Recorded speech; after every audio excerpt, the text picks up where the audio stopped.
Hello, class. Welcome to part 2 of this series on Oedipus and philosophy, this one titled Thresholds of Philosophy and Literature. You may have noticed that the last lecture, after some preliminary introduction of philosophical readings of Oedipus, ended up being mostly confined to issues in anthropology and religious studies.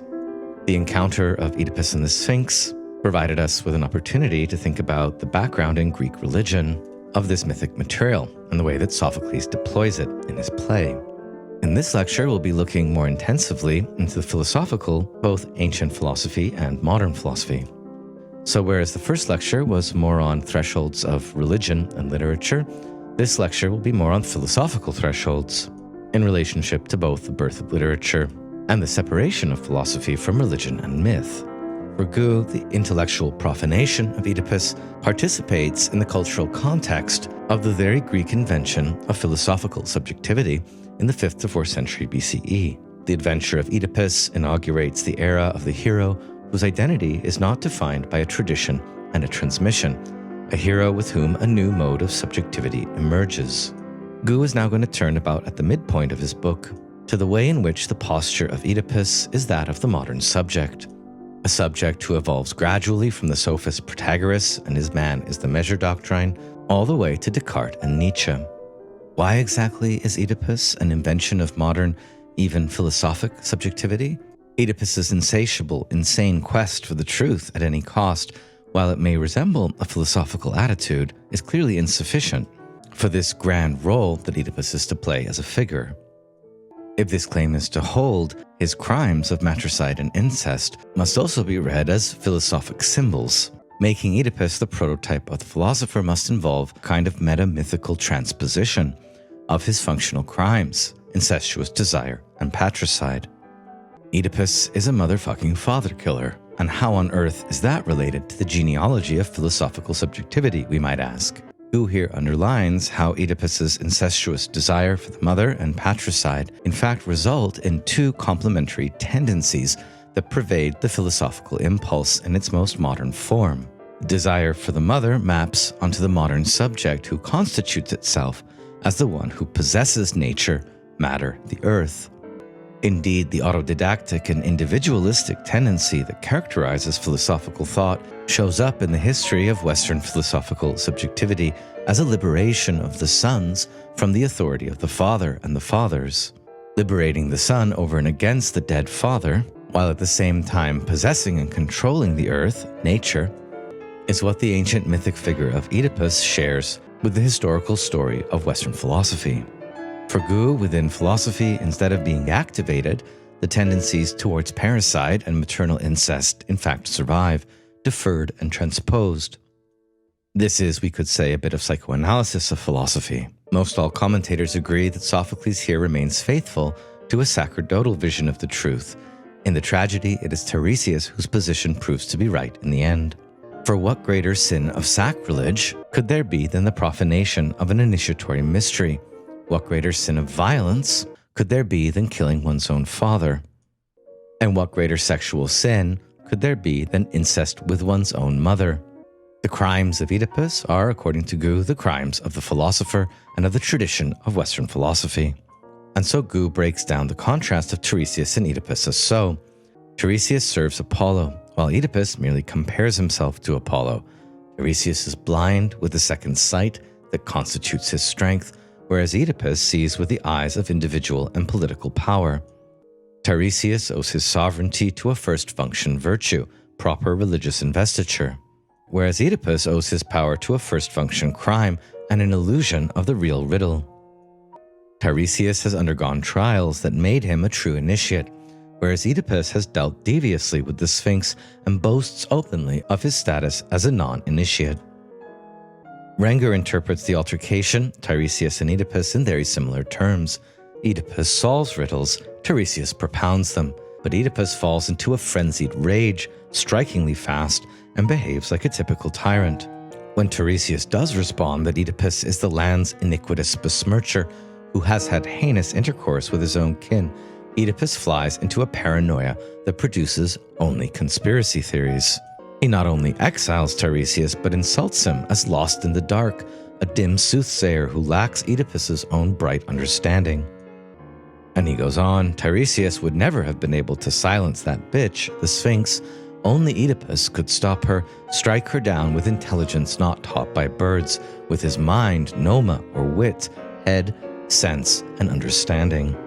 Tiresias is in touch with the god Apollo, but Oedipus pridefully claims Apollonian insight only for himself. Sophocles' intent here seems to be to preserve the reputation of oracular institutions from a merely superficial Athenian Enlightenment. This all raises a very interesting question, which we've discussed a bit so far but also held in suspense. That is the relationship of the gods Apollo and of Dionysus in Greek tragedy.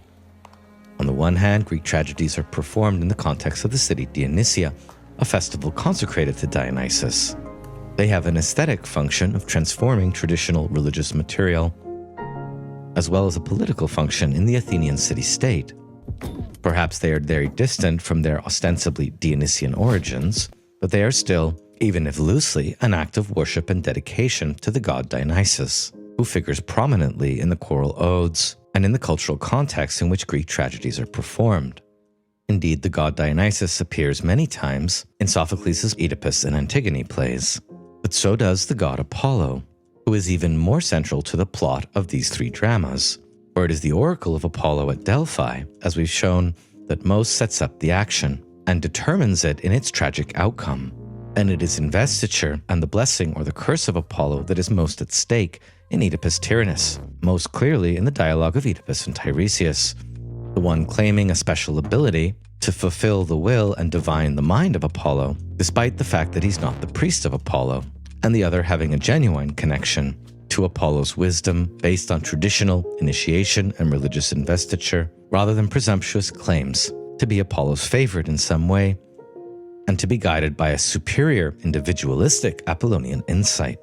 Goux, at this point of introducing the gods Apollo and Dionysus into his own reading of Oedipus Tyrannus, makes a key observation, quote, Apollo and Dionysus, opposing divinities, whose structuring role in the Hellenic imagination was demonstrated by Nietzsche, have particular functions in young men's initiation rites. They are associated with being the two major Kourotrophos divinities of the telestic ceremony, the gods who preside over the rite of passage. Goux is here loosely combining two sources of scholarship. On the one hand, Nietzsche's reading of Apollo and Dionysus in Greek tragedy in his book The Birth of Tragedy, and on the other the scholarship again of Jane Harrison and the Cambridge Ritual School, who in part, inspired by Nietzsche's emphasis on these two gods in Greek religion, amass substantial evidence which shows this Kourotrophic or youth-nurturing function of both gods. We've seen how when Oedipus was a young man, traveling the road from Corinth to Thebes, far from blessed, he found himself particularly accursed by Apollo's first oracle, which informed him of the inevitability of his tragic fate. Despite this, Oedipus shows up at the gates of Thebes after having murdered his father as a veritable emissary of Apollo, someone who casts out the Sphinx responsible for the plagues in the city, plague being one of Apollo's functions, by answering her riddle with Apollonian insight. At the same time, as a double of the Sphinx and a mask of Dionysus, we could say that Oedipus as well ends up as a scapegoat or an excessive, tragic, and Dionysian truth. And here, in order to work out more precisely and introduce these two Greek gods in the context of Greek religion and of tragedy, we should first undertake a long digression into Nietzsche's book, The Birth of Tragedy, Out of the Spirit of Music, later subtitled Hellenism and Pessimism, before continuing on with the development of Goux's argument. Nietzsche's book is doubtless the most influential philosophy of tragedy from the 19th century, which very much put Dionysus back on the map, sometimes excessively, for the subsequent history of philosophy of the tragic, and how to interpret this early work of Nietzsche's from 1872, a work which he himself criticized extensively in a new preface, is still a thorny and unsolved problem. Let's begin by giving it a fair hearing in its basic theses as relevant to our interpretation of Oedipus. First, we'll set the book up in its first few sections, and then focus on Nietzsche's own interpretations of Sophocles and Oedipus Tyrannus in particular in section 9 and 10 of the book. Nietzsche's book styles itself as a contribution to aesthetic theory and to the history of the genesis of Greek tragedy as an art form. Center stage throughout are two what Nietzsche calls art deities, one imagistic, the other non-imagistic, one exemplified in the art of sculpture, the other in the art of music. These are, of course, Apollo and Dionysus, who for Nietzsche are at odds across Greek culture, but also mutually stimulating. And they are deities who reflect two basic powers in nature, what Nietzsche calls dream and intoxication. Eventually they marry in the art form that is Greek tragedy. Chapters 1 to 9 tell the story of the birth of tragedy out of the Apollonian and the Dionysian. Chapters 10 to 15, the story of the death of tragedy at the hands of Socrates and Euripides.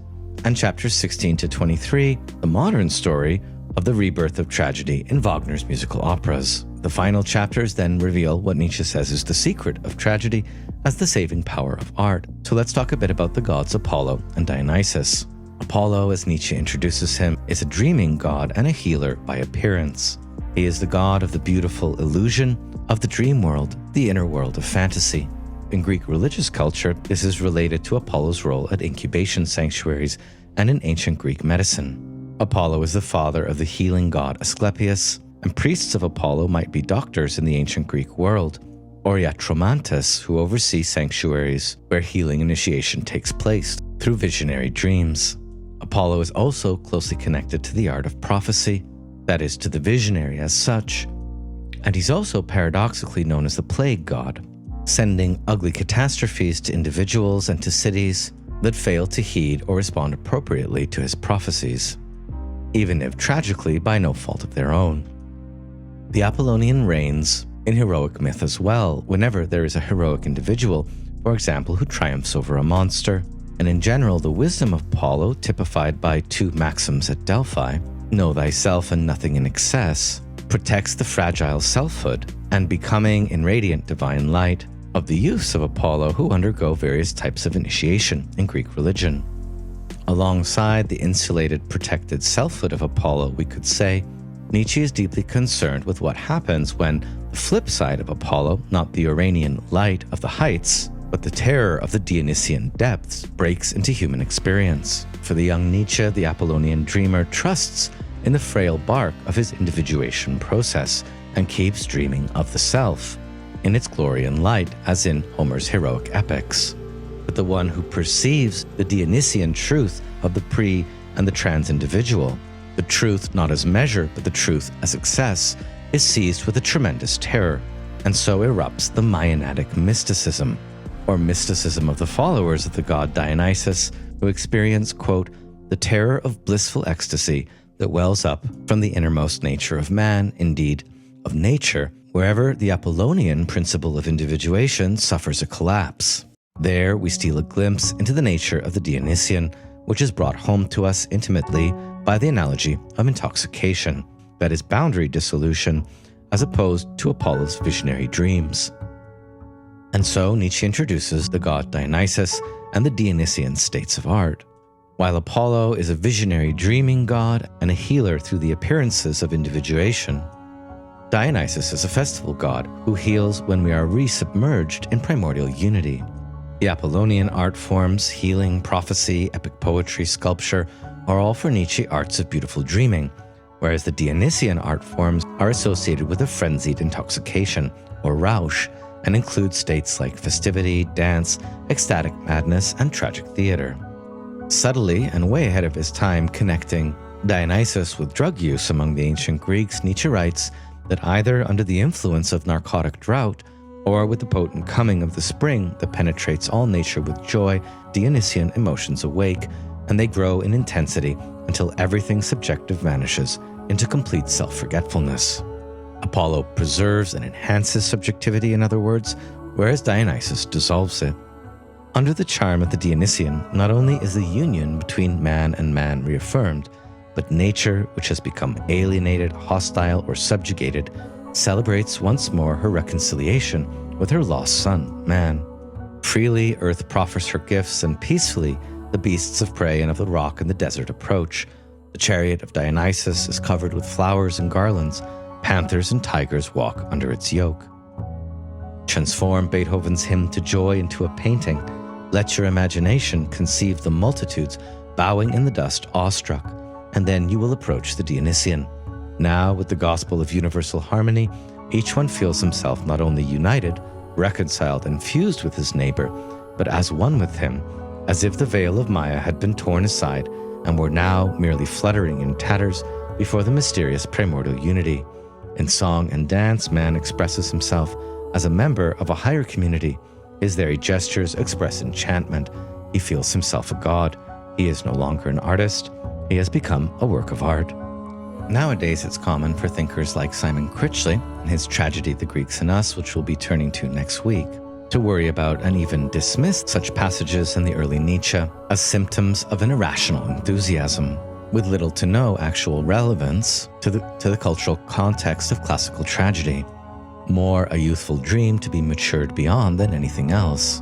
And yet most anyone who's been to, for example, Burning Man Festival, which just officially started today in fact, knows more or less exactly what Nietzsche is talking about here. For now, I just want to flag these issues of the enduring relevance or not, despite Nietzsche's own self-criticisms, as an important topic we'll be returning to in the lecture on Anti-Oedipean philosophy. For now, the promised synopsis of Nietzsche's two art gods in their fundamental aesthetic attributes. A close reading of all the core existential and aesthetic dimensions of Apollo in The Birth of Tragedy reveals 6 basic traits of this god as expressed in Greek culture, religion, and art. Apollo is the god of visionary dream and healing, of faith and the principle of individuation, the boundaries of the individual. Musically, he's a god of consistent rhythm, that is, the image-making energy of the simplest beat or zigzag pattern. He is the god of beauty and of pleasure in appearance, and of artistic plasticity, such as the sculpting of the gestures of heroic humans in their triumphant forms. And lastly, he is the god of measure and of self-knowledge as truth. Dionysus's 6 attributes are the veritable opposite of these. He is the god of intoxication or ecstasy, from ecstasis, to stand outside oneself, whether through the bubbling up of natural forces like in spring or through narcotic drink. He is a god of mystical oneness, the reconciliation of humanity and nature as unification with the world artist. Here Nietzsche's gloss on Plato's demiurge. Musically, he is a god of intense variability in rhythm, melody, harmony, and gesture, his instrument being the flute rather than Apollo's lyre, and his music being wild and accompanied with a more intense or exfoliating dance.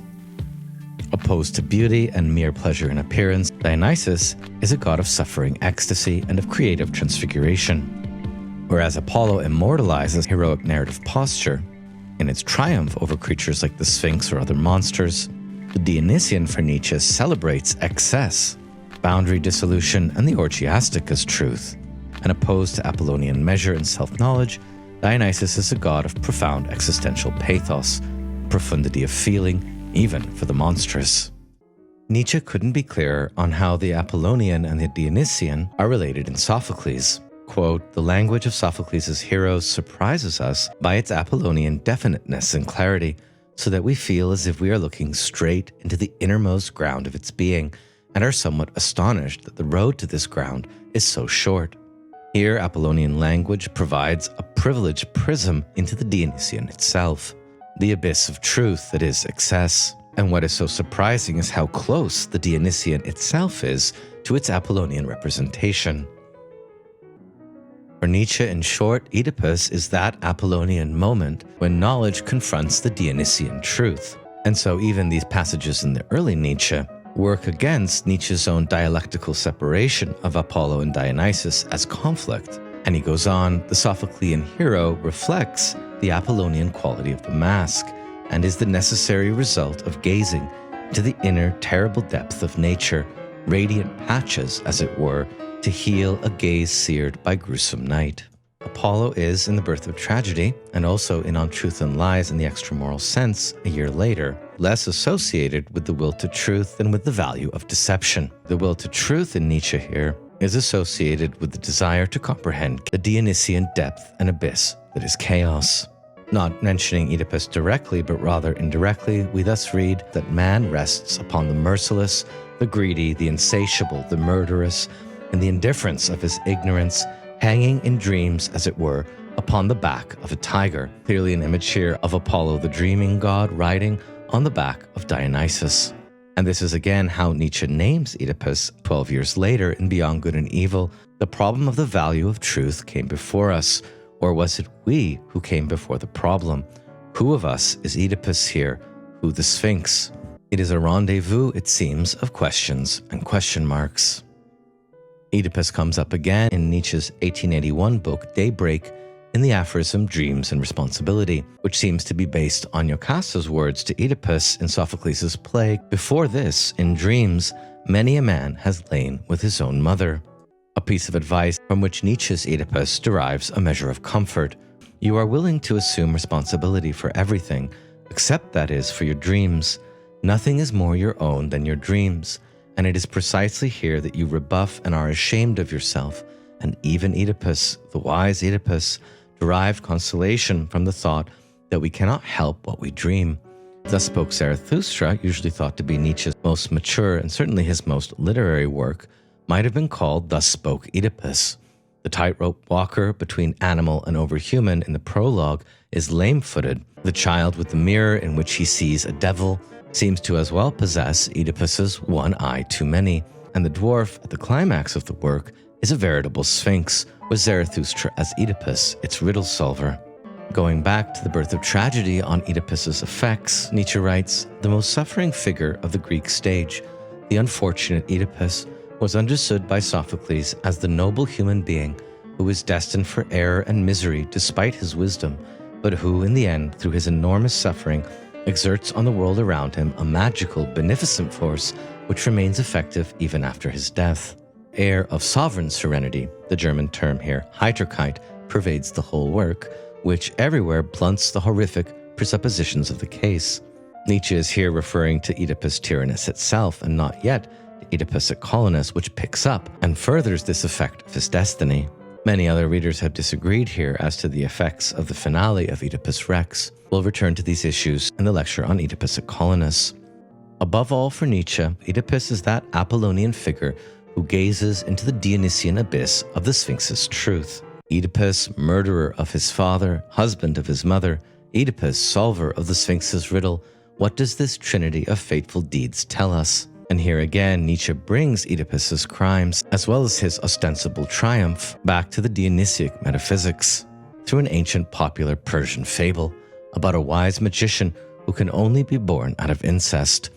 The riddle-solving Oedipus who woos his mother immediately leads us to interpret this as meaning that some enormous offense against nature, such as incest in this case, must first have occurred to supply the cause whenever prophetic and magical energies break the spell of present and future, the rigid law of individuation, and indeed the actual magic of nature. How else could nature be forced to reveal its secrets other than by victorious resistance to her by some unnatural event? On this model, which is seldom interpreted enough in the scholarship, Oedipus enacts an unconscious mimesis of the incestuous transgressions that in fact underline power dynamics in the Greek pantheon as a whole. Uranos commits incest against Gaia, which releases the power of the new gods, the Titans, who are supplanted by the Olympians and Zeus, who we might understand as a god of incest, especially when he shores up his rule through various intergenerational transgressions, siring children with earlier Titan goddesses, and in turn with the resulting Titan Olympian daughters. According to the Orphic myth, Persephone, in order to give rise precisely to Dionysus, Oedipus's destiny as the repetition of divine transgressions produces an interpretation which, too much for most, is a courting of the abyss. In a nod to Wagner, who thought that Aeschylus was the best of the Greek tragedians, Nietzsche seems to have thought it was Sophocles. Nietzsche next turns from the figure of Oedipus, who he calls the glory of passivity, to the glory of activity, which he sees radiating around the Prometheus of Aeschylus, and so opposes the severe pride of artists, which he calls a Promethean Titanism, to the triumph and fall of a holy man, Oedipus as a sage or a saint.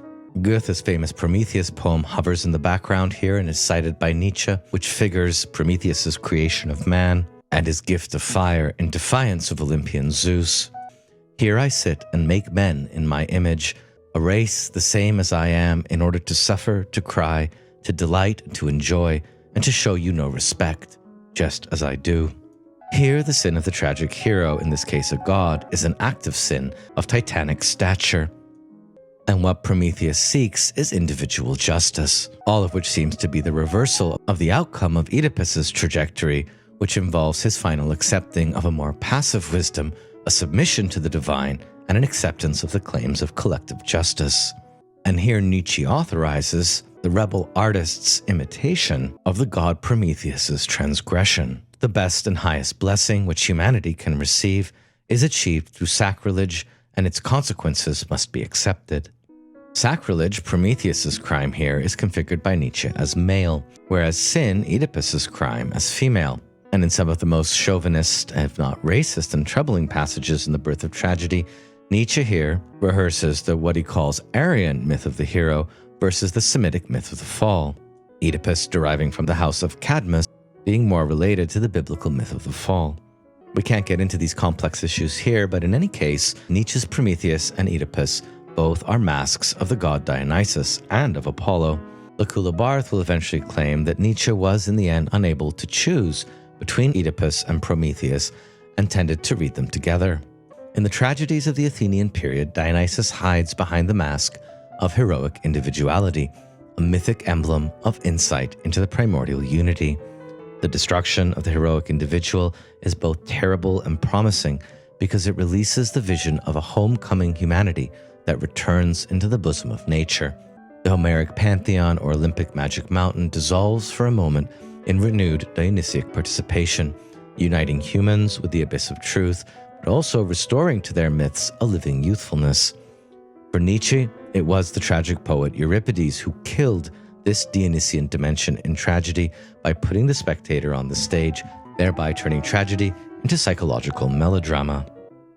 And so the marriage of Apollo and Dionysus in Attic tragedy, especially Aeschylus and Sophocles for Nietzsche, is short-lived. Under the influence of philosophical rationalism, inner demon or genius of Socrates, Apollonian elements of culture separate themselves once again from the Dionysian in Euripides and subsequently. Simultaneously, philosophy completes its separation from art, for example, in Plato. This happens in the very generation after tragedy dies by suicide at the hands of Euripides. The preeminence of knowledge among the forms of human experience and the good life, and with this, intellectual optimism or Hellenic cheerfulness opposed to Hellenic pessimism, is what wins out in Alexandrian culture. There are a few more slides in the PowerPoint this week to further familiarize you with Nietzsche's quite flawed view of Euripidean tragedy. For the early Nietzsche, Euripides' Bacchae is a kind of apology to the god Dionysus, but alas, too late. Critchley points out how Nietzsche even goes so far as to fallaciously insist that Socrates helped Euripides to write his plays. And it is because of this and the many other flaws in the book that Nietzsche's The Birth of Tragedy still gets a lot of criticism, both from within and outside Nietzsche studies, and this seems justified by Nietzsche himself in his later attempt at self-criticism.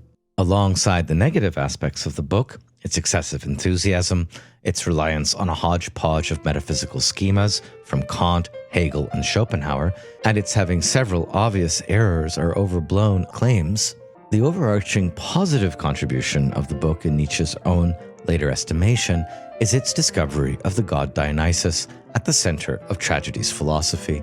Throughout the very last writings of Nietzsche, thinkers of tragedy like Simon Critchley want to firmly separate Nietzsche's early youthful Dionysian book from his later mature tragic philosophy.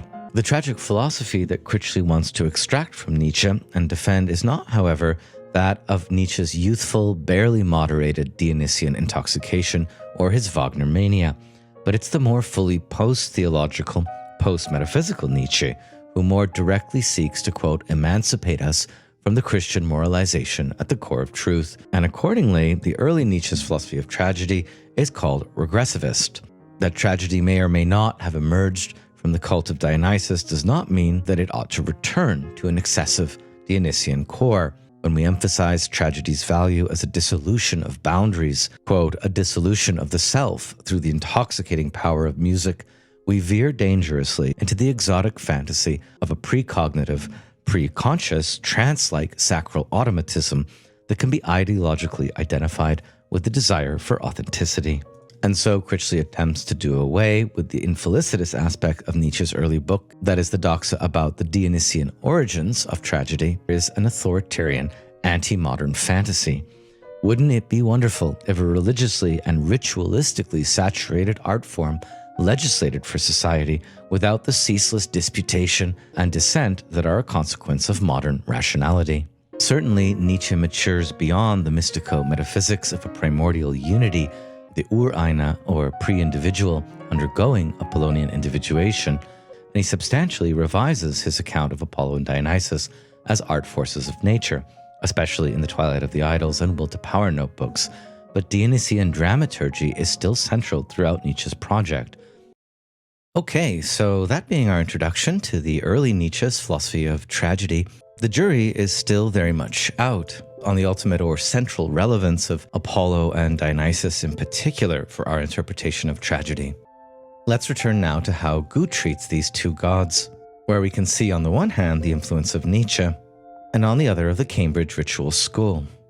Whereas in Nietzsche's early book there's an emphasis on the aesthetic role of Apollo and Dionysus and their various art functions, it is by picking up the work of Jane Harrison in particular that Goux directs our attention to the function of Apollo and Dionysus as patrons of male initiation, describing these two gods as the complementary aspects, active and passive, of every rite of passage.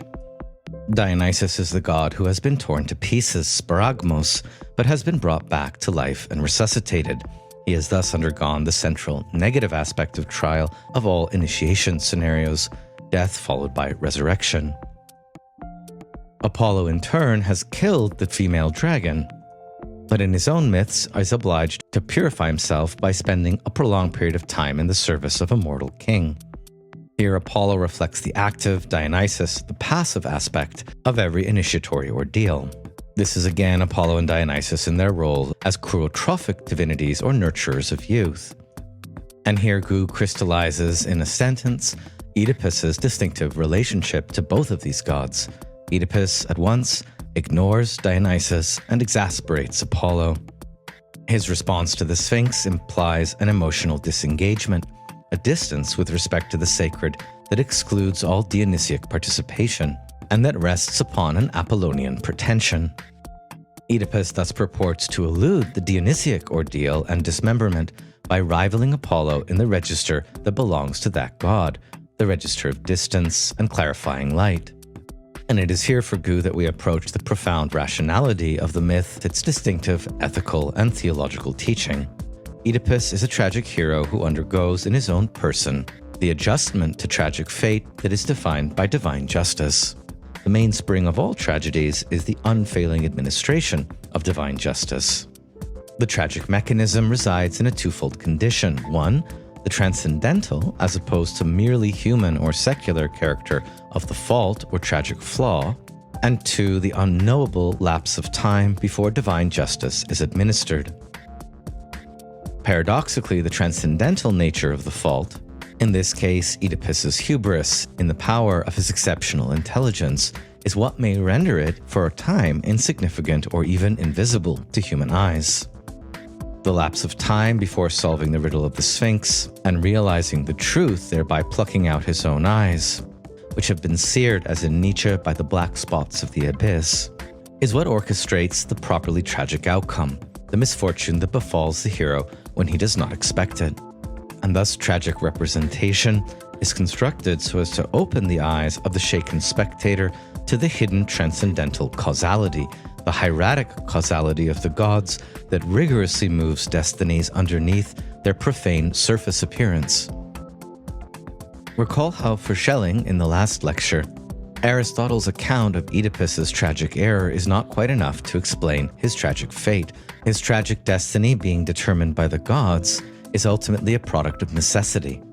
And so what makes Oedipus tragic is how he struggles against the superpower of destiny, while the audience watches on, knowing full well that the outcome cannot be changed. The play was thus, in Schelling's way of reading it, a kind of paying tribute to human freedom, despite freedom's ultimate inoperativity to transform fate. And Goux now picks up on this thread in explaining Sophocles' still religious universe. For it is incorrect to maintain that for the Greeks, men are mere puppets in the cruel and omnipotent hands of the gods.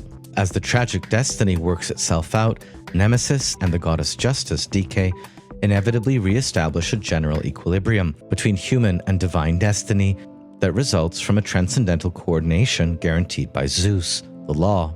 The essential fault, the one that leads to the tragic outcome, is always an outrage against the gods. And just as the courts and the verdicts of mortals might pursue, judge, condemn someone who is guilty before a written law, it is not men but gods in tragedy who condemn the transgressor of an unwritten law. This means that such a transgressor will not escape the execution of the sentence. At one point or another, after a period of time that may be short or long, divine justice will strike. It is inexorable and inescapable.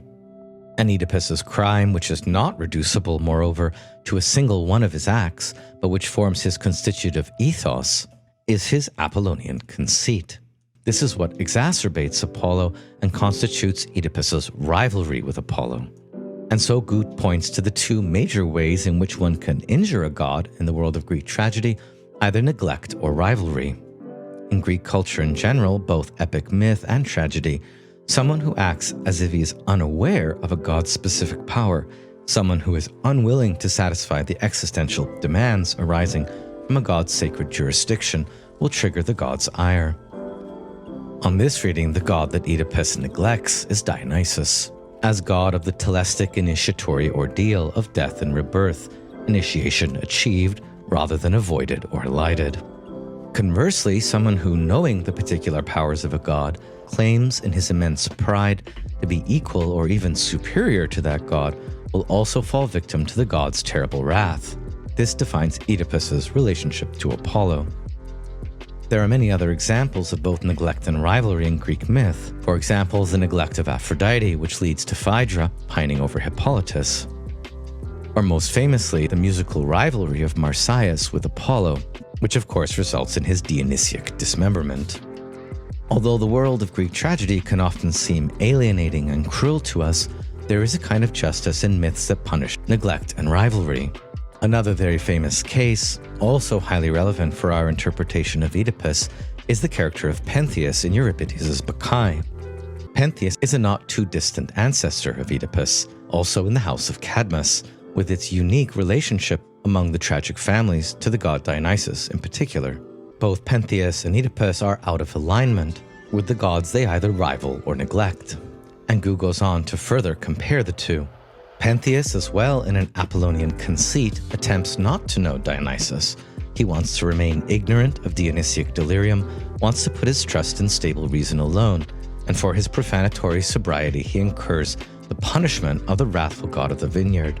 Oedipus, neglecting Dionysiac initiation on Goux's reading, wants to rival Apollo and to base his victory and his power on the lights of rational, reflective intelligence alone, and thus he draws down on himself the judgment of Apollo, who one cannot rival with impunity.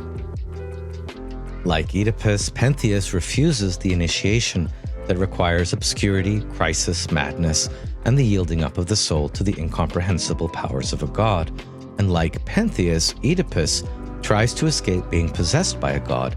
Each seeks to avoid the emotion that would take him outside himself and create an inner schism, overthrowing his mastery, his identity, his autonomy, and the respective outcomes. Both involve Dionysiac acts of mutilation, Oedipus putting out his own eyes and Pentheus being decapitated by his mother. According to Goux, these acts are deferred and disordered substitutes for the initiatory severing, that is, for the conclusion of the liminal phase of the trial, and both indicate that access to alterity, to transcendence, has not been achieved. So that concluding the first part of this lecture, let's turn now to how Sophocles' drama potentially dramatizes various thresholds, not this time of initiation, but rather of genre, thresholds of philosophy and religion, and thresholds of philosophy and literature. After laying out the symbolic role with respect to philosophy that Oedipus may already play in the time of Sophocles, we'll look more in detail to Oedipus's phantasmal presence, overt and covert, in the history of philosophy itself, its major figures and concepts. Having laid out a case for understanding Oedipus as a prototype of the philosopher already in ancient philosophy, we'll then look to how the figure of Oedipus was rediscovered as a figure of the philosopher in modern philosophy after Descartes, starting with German idealism and moving through Nietzsche, Heidegger, and the 20th century. Goux begins this section of his book with a brief summary of why Oedipus can be considered a figure of the philosopher. Philosopher in his most radical incarnation, no longer presents himself as an initiate, but on the contrary, someone who, by himself, by virtue of his own reflection, liberated from any heritage, can discover the truth. Through a rupture that is an unprecedented presumption, in opposition to the priest or anyone else invested with priestly wisdom, the philosopher is the non-initiate. Scandalously, this quality is not, in his own eyes, a privation, but it signifies a liberation and a hope. Just like the philosopher, Oedipus intends to set out to conquer the truth all by himself, not under the authority of a master or a legitimizing inheritance. Indeed, in its emergence in the 6th and 5th centuries BCE, among the so-called pre-Socratic philosophers, philosophy has often been understood as having a counter-mythical or a non-mythical function. Goux describes philosophy here as doubly non-mythic. 1. Philosophy emerges as non-mythic in its very concepts and explanatory schemas, which presuppose a desacralization of the cosmos. But it is also perhaps in Goux, and especially, non-mythic in the unprecedented posture of the thinker, who, without guarantees or antecedents, proposes a new and coherent mode of explanation for things. From the point of view of the state, at least, the philosopher is one for whom even divinity itself, what is most sacred and most untouchable, does not escape autodidactic curiosity. Here, drawing from Bernard Knox, there is a fundamental link between the formation of the democratic space, authorizing each individual to express his or her own viewpoint, and the origin of philosophy. In Athens and elsewhere, philosophers were often directly opposed to public opinion. Xenophanes of Colophon was driven out of his country, and Anaxagoras of Clazomenae in Athens was accused in Athens of impiety because he had maintained that the sun is an incandescent mass. Protagoras, also accused of impiety, was driven out of Athens because he had expressed doubt about the possibility of knowing whether the gods exist or not. These last two philosophers were contemporaries of Sophocles, and so it is possible that in Oedipus Rex, Sophocles intended, at least in part, to juxtapose pre-existing mythic figures with specific and contemporary features of philosophy. This is also the view of Bernard Knox, who insists on the polemical significance of Oedipus the King empirically in Athens. His analysis shows how the play can be read as a declaration of rejection of the new concepts of the 5th century philosophers and sophists, as a reaffirmation of the religious views of a divinely ordered universe. And Knox asserts that the intellectual progress of Oedipus and Jocasta in the play, from a concerted but entirely formal reverence towards Tiresias to a total incredulity towards divine signs, that is the dream conversation, is a sort of symbolic history of 5th century rationalism. Oedipus's language, like his attitude towards the gods and towards existence, is that of the enlightened, humanistic Athenian, liberated from ancient beliefs. And Knox attempts to demonstrate something like this in the language of the play itself, in the detective work of Oedipus, with its verbs like zetein, to undertake research, carry out an investigation, skopine, to contemplate or examine, hysterein, to seek, to investigate, and tekmairesthai, to judge according to the evidence, infer, are all words that Sophocles employs to describe the Oedipean investigation, and much in use in the intellectual context of the time. Accordingly, such words seem deliberately chosen by Sophocles to evoke the style of discussion of the new sophos, the new wisdom of the sophists, the philosophers, or the Athenian Enlightenment in general. In short, according to Knox, the attitude and activity of Oedipus are images of the critical spirit and the great intellectual achievements of a generation of sophists, scientists, and philosophers. Why is it plausible that in his figure of Oedipus, Sophocles is in fact dramatizing the position of philosophy and its related disciplines in ancient Athens? Well, philosophy at this time found itself in an ambiguous position.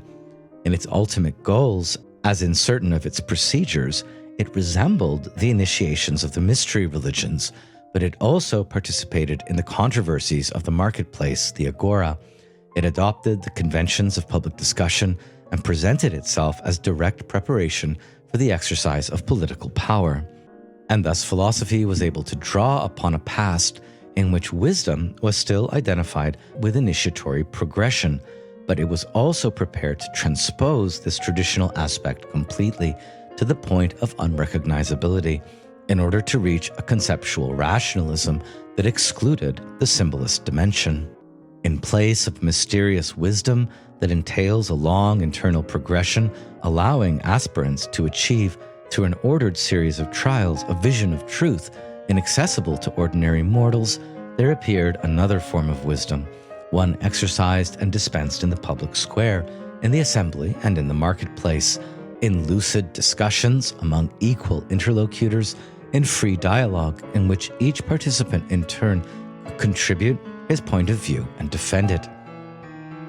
And of course, it is Socrates who best incarnates this democratic wisdom, Socrates of whom it was rightly said that he had not, unlike those who merely sought wisdom, been initiated into the mysteries of Eleusis. The spirit of this new wisdom is consonant in many ways from the Sophists to Socrates.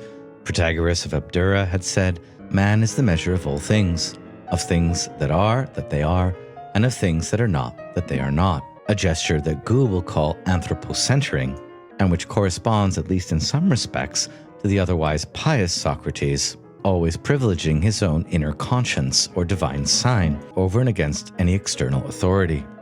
Another sophist, Prodicus of Scio, went so far as to declare that people find useful what they worship as divine: sun, moon, rivers, fountains, bread, wine, water, fire, thereby giving the first pragmatist explanation of religion. Both correspond, alongside some aspects of Socrates' teaching, with what Goux calls anthropocentering, which is a seeing in the world in perspective, rather than aspective. The emerging humanist perspective of 5th century rationalism in Athens tends to suppress the enigmatic density of things as a language of the gods, and no longer invests sun, moon, stars with hidden meaning. While not an atheist, very few, if any, of these Greek philosophers really were, Socrates takes up the mission of philosophical inquiry, which by the time of Plato resembles the initiations of mystery religion, but also participates in the controversies of the agora. Discussion, argumentation, polemics among equals, the confrontation of individual viewpoints leads to the recognition of divergences, and more importantly, to the possibility of agreement, homologia, and this becomes the rule of the intellectual game as of the political game. Philosophy is no longer during this period simply the prerogative of the sage as a wise man, with the special qualifications perhaps to speak on behalf of a god. Quote, "Philosophy is no longer an introduction performed by a qualified priest to the mysteries of an external and socialized god. It is the recognition of an internal, individuated god, a form of moral consciousness that is still personalized, but that nevertheless places man in an ethical situation of autonomy rather than heteronomy." Socrates' own self-reliant method is on display in Plato's Meno and in all the early dialogues, where he, quote, "succeeds in proving that every human being, whoever he may be, whatever his apparent inferiority, is capable of finding in himself the noblest and the most difficult of truths." And so for Goux, Socrates is the first individual, and also the first freethinker. He replaces traditional hetero-initiation by philosophical auto-initiation. In all these respects, there is an affinity between Socrates and Oedipus. They are both situated at the moment of deprojection that brings back to the subject what had been attributed to external reality or expected from the accomplishment of rites. It is Hegel who first masterfully highlights this kinship between Socrates and Oedipus when he identifies Oedipus's mythic response to the Sphinx with the Apollonian imperative, "Know thyself," that inaugurates philosophy in its Socratic trajectory. And so for Goux, in some of the most interesting theses in his book, Hegel was right to see the gesture of Oedipus as both a prefiguration and an inauguration of ego-centered philosophic consciousness. If we accept that Oedipus is configured partly as a philosopher in Sophocles' play, then he appears not only as an autodidactic tyrant and mythically as a narcissist, someone who sees only as he is seen and is obsessed with establishing his ego-centered I, ego, icht, as the ultimate tribunal of authority, but as well Oedipus's "I'll bring it to light myself," ego phano, would reflect classical philosophical self-knowledge as a care of the soul that eventually becomes the I think, therefore I am, or ego cogito of Descartes, with its clear and distinct ideas. For Goux, Oedipus demonstrates a proto-philosophical consciousness that is completely defined, like the later history of philosophy, by the ego, the I, the auto, self, within which Oedipus conducts his almost autistic search for truth as something which is auto-reflective, auto-referential, auto-immunizing, and even autobiographical. And thus, with Sophocles, or at least after him, the Oedipus myth acquires a new meaning. The philosopher, a deliberate non-initiate, encloses himself within the autological circle and is promised to disaster, to the tragic loss of God and of light. While this is far from clear and assured already for Sophocles, some aspects of the recent excesses of philosophy are embodied by the persona of King Oedipus. Like Oedipus, the philosopher is a cosmopolitan wanderer in the realm of intelligence and religious experience and conflicting viewpoints, and has only himself and his own reason to rely on. What ensues is the closure of the symbolic domain, or what Goux calls the aspective, and the disenchantment of the world through its perspectival representation in an autonomous thinking subject. Quote, truth is now nothing but a human point of view, and no longer a revelation or a vision that shakes and marks the person who experiences it ritually. This movement of disenchanting demythologization, which on this reading the older Sophocles resists, comes to its climax in Aristotle's Metaphysics, where God is the thought that thinks itself, and the understanding of the philosopher is itself divine. If this is so, it is odd then, and has often been questioned, why Oedipus was only recognized as an exemplary figure of philosophy very late in the history of European thought. And in answer to the question, why did it take so long for the connection of Oedipus and philosophy to be explicitly broached, Goux looks to Plato, whose Philosopher-King is presented as an anti-Oedipean idea, a suture, a rigorous staunching of the philosophical wounds that the myth of Oedipus represents. It is because Plato was very successful in moving his model of philosophical authority away from the figure of Oedipus, that for a time at least, the figure of Oedipus as philosopher was buried in the philosophical consciousness of the West. And accordingly, Goux's next move is to trace the history of Oedipean consciousness within the history of both ancient and modern philosophy. In fact, as Goux points out, Greek thinkers are frequently defined or reflected upon in terms of the absence or murder of or hostility towards the father. Socrates' father, for example, beats him for thinking before receiving an oracle telling him to let the child do what he wants. And Plato speaks of committing a parricide against Parmenides, just as they are also defined by a desire to possess the mother. For example, Plato's cave as a uterus of thought, and the material world as a realm that must be mastered by thought. According to Goux's brilliant insight here, the Oedipean risk haunts Plato's thought like an unvoiced threat, to such an extent that the figure of the philosopher-king that Plato seeks to define in the Republic can be read as a methodical attempt to depict the true philosopher as the very antithesis of the tyrant Oedipus. And all this without naming Oedipus in the Republic. The subtitle of the Republic could very well be, according to this reading, concerning a non-Oedipean figure of the philosopher. Indeed, when Plato describes the tyrant as a disordered being, whose dreams consist of being united with his mother and who kills his father, he contrasts this figure with that of the true philosopher-king as a man formed by a fitting education, a man who respects his father and submits to reason, a man in whom the three functional virtues corresponding to the three parts of his soul, appetitive, spirited, and rational, are arrayed hierarchically in a harmony and equilibrium known as justice.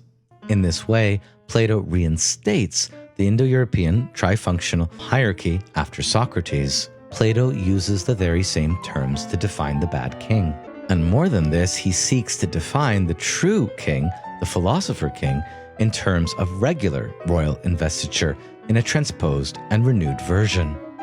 We can indeed see Dumézil's three functions pretty clearly at work in Plato's tripartite theory of the soul, which involves an intellectual or sacred component, a spirited or political military component, and an appetitive or sexual and economic component. In his choleric irritability, Plato's tyrant does not hesitate to kill his own father, and in his unbridled erotic impulse, he will do, in fact, what others only do in their dreams, and even then, exceptionally, lie with his own mother.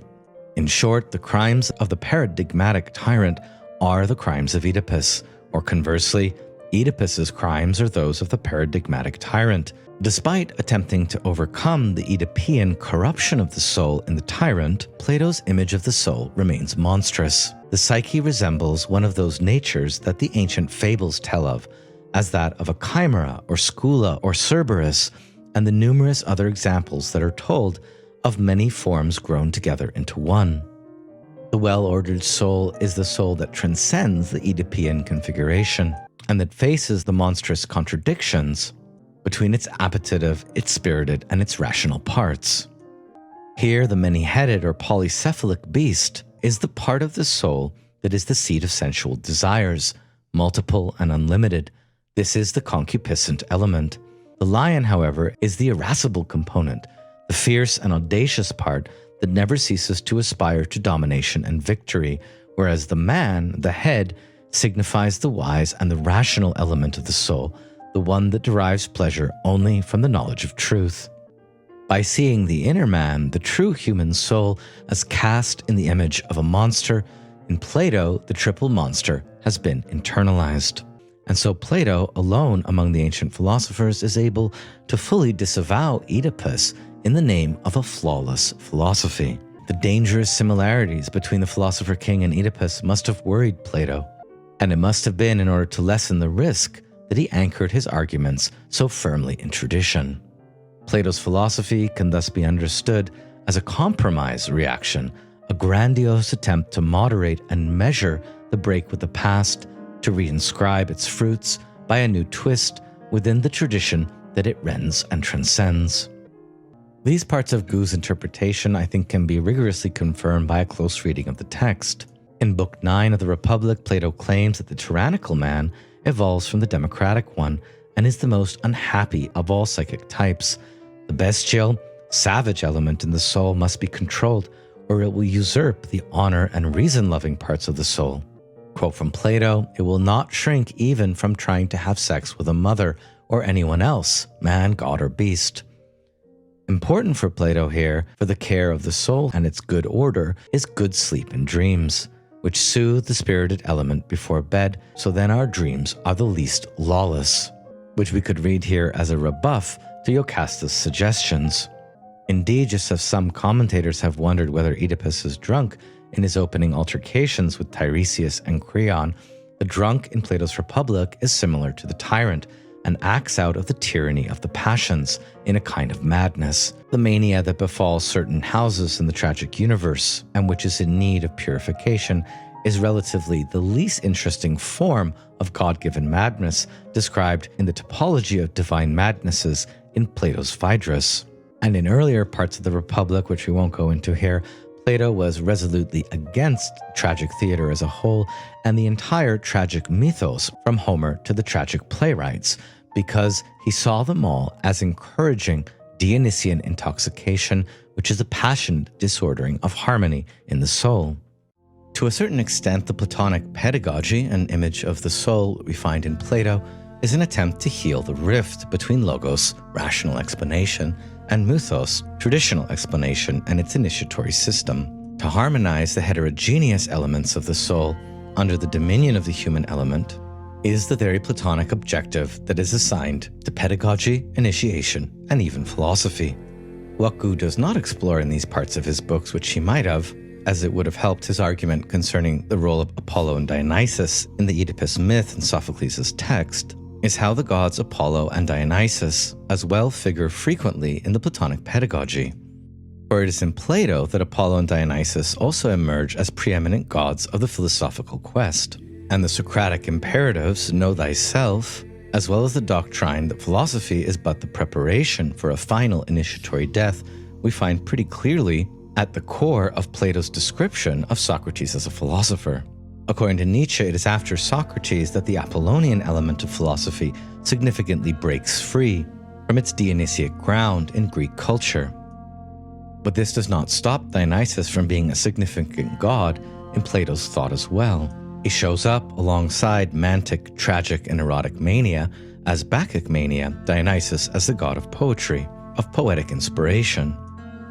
And in the laws, his festivals are limited, but also reserved, along with the drinking of wine, for older men. The Platonic dialogues themselves have often been read by recent scholarship as staging a cultural conflict between the Apollonianism and Dionysianism of Greek culture. Rather than explore these elements, Goux simply gestures towards them by saying that there are many threads in the Platonic discourse. This would be interesting to explore, but would take us too far afield. Goux's next move is his biggest jump in the history of philosophy, and so we might wonder about all the steps that are left out. Having argued that the model of the Philosopher-King in Plato is in fact anti-Oedipean, Goux fasts forward to what is usually understood as the beginning of modern philosophy in René Descartes, which he argues is excessively Oedipean in its basic outlook. For those unfamiliar with the foundational status of Descartes in modern philosophy, we can give a very brief and schematic outline. In Descartes, science is given a new legitimacy in the philosophical project, and knowledge a new independence. He's considered the prince of the rationalists, in whom epistemology, or the theory of knowledge, becomes triumphant in our being able to give an ontology as well as a theology. In Descartes, physical reality is understood mechanistically as fully explicable, and his most famous innovation is the discovery of a new criteria for defining philosophy, cogito ergo sum, I think, therefore I am. In Descartes' method, what is clearly perceived must exist, and clear and distinct ideas are thus our guide to reality. And his metaphysics promotes a rigorous dualism, the separation of thinking substance, or res cogitan, from extended material substance, res extensa. This leads to a comprehensive theory of the coordinate geometry of nature, according to which animals, things in nature, are merely automaton. And in general, Descartes, alongside Galileo and a few others, are credited with the foundation of mathematization as a method and an image of thought in the sciences. The problems bequeathed to us by Cartesian rationalism are questions such as, what is the place of human beings in nature? Are we alone among natural beings? Are fundamentally thinking beings defined by cognitive substance, not just material, extended substance? As well as the mind-body problem of interactionism. How does the thinking parts of human nature interface with the extended vehicle of the body? And it's often pointed out how his initial skepticism in method, while it's framed as an overcoming of all skepticism and the discovery of certain indubitable truths, in fact opens the door to doubt anyway, and leaves nature and spirit, extended and thinking substance, in the domain of mystery. According to Goux, Descartes, although he doesn't discuss the Oedipus mythology, or Sophocles in particular, is the most consummately Oedipean philosopher we could imagine. The parallels with Oedipus are as follows. Descartes, as well, methodically breaks the chain of transmission. That is, he doesn't rely on inherited scholastic doxa, but sets out to discover the truth by the light of his reason alone. Descartes thus denounces all filiations. While he may still be indebted to various traditions in the history of philosophy, he only accepts them and incorporates them into his system on the basis of his own authority. And so Descartes purports to set himself up as a thinker with no master but himself. In Goux's symbolic way of reading the gestures of Cartesianism, Descartes' career is defined as a, quote, murder of the father, of the authority of the scholastic tradition, his own response to the sphinx that is nature, or the evil genius, that is his cogito, and he is as well animated by an Oedipean drive to possess the mother in his mathematization of nature. Each of these three moments in the Oedipean drama can be recognized in the great moments of Descartes' undertaking. The thinker without a master as the master thinker, the Cartesian revolution in a nutshell. Like Oedipus, Descartes initially appears victorious over the Sphinx. His cogito ergo sum is presented in a poetic literary mode as a literal victory cry, the shout of a successful patricide, the exultation of the son who now knows that he is no longer dependent upon ancestors or anyone else in order to stand on his own 2 feet and to walk with assurance, without limping. Descartes is a more principial and abstract Oedipus. who in the history of modern philosophy to follow is often configured as the prototypical philosopher hero. Descartes is a hero simply because he too has vanquished monstrosity, using the weapon of reason and self-consciousness.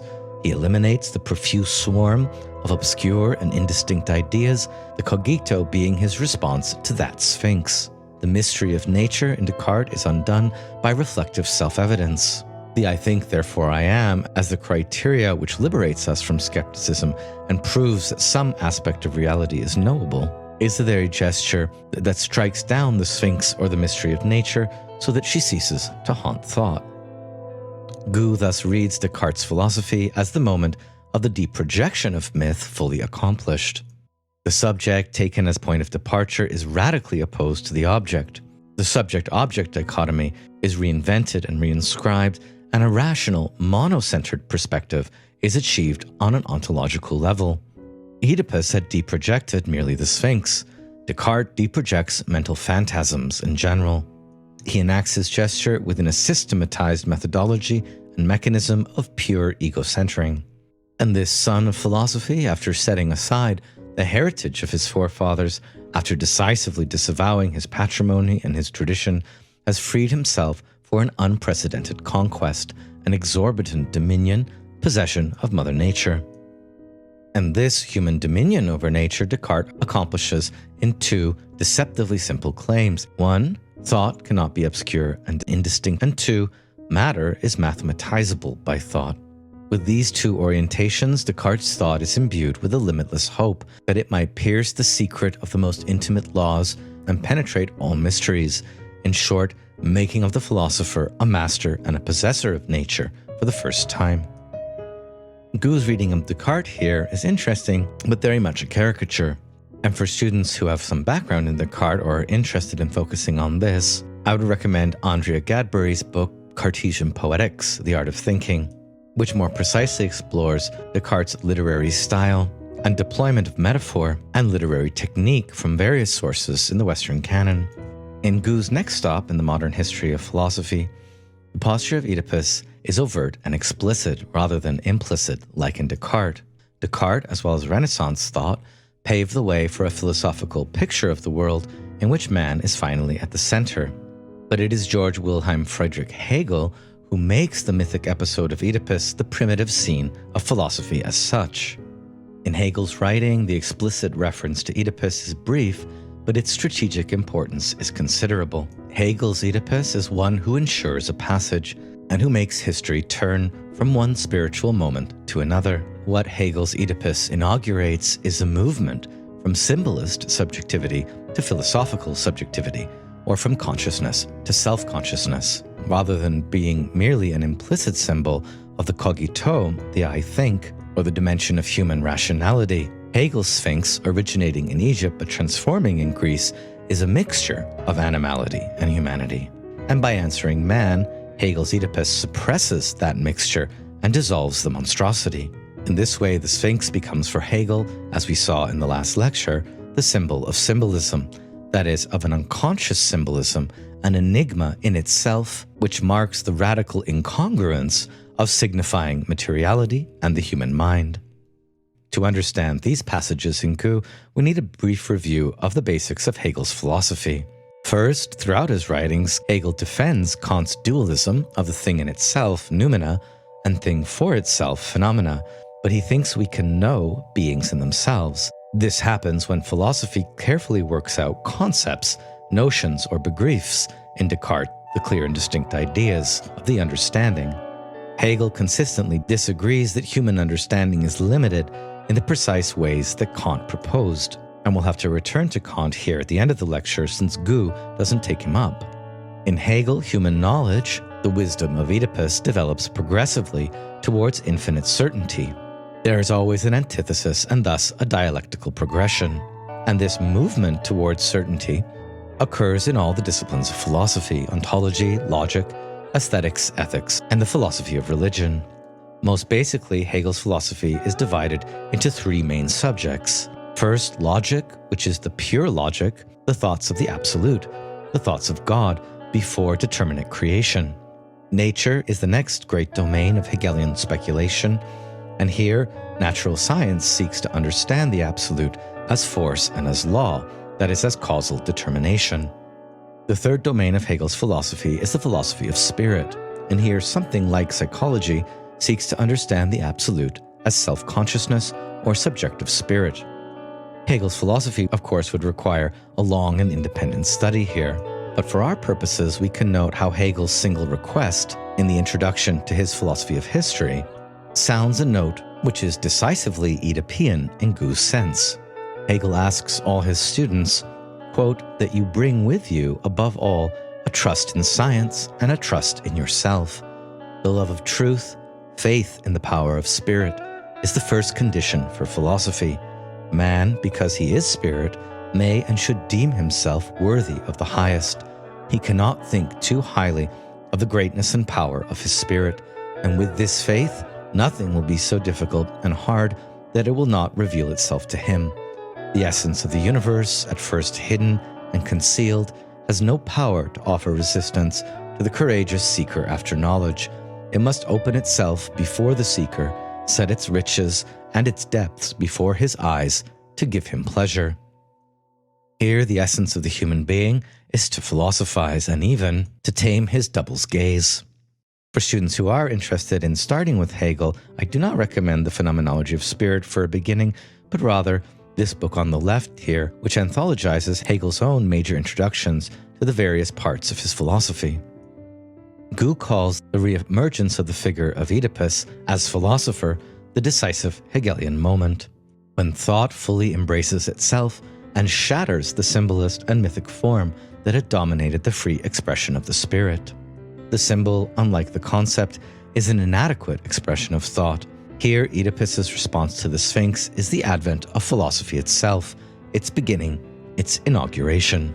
And Goux here suggests that his entire book is indeed a kind of meta-commentary on Hegel and Hegel's Oedipus.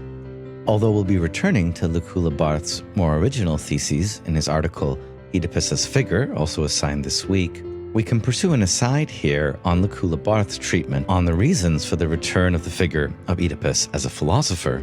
Lacoue-Labarthe, in broad outline, would agree with Goux that in Hegel the Greek solution to the Egyptian enigma, the Sphinx, or the solution to the mystery of truth, is spirit as self-consciousness. Oedipus's answer man more or less says to the future history of philosophy that the truth or the secret, the answer to the riddle, is the subject, spirit as subject.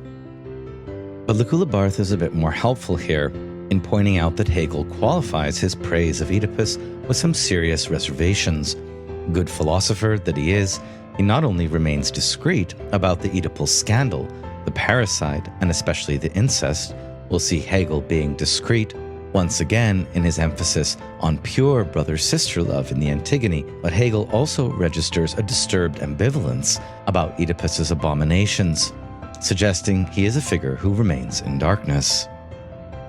More soberly here, philosophy does not begin in Oedipus's posture by any stretch, but rather in Lacoue-Labarthe's Hegel, it starts with Socrates, as modeling some aspects of the tragic figure of Oedipus, especially the posture of the innocent, guilty man, i.e. the ironic Socrates, who pursues his own intelligence and daimon even when it makes him guilty before the state.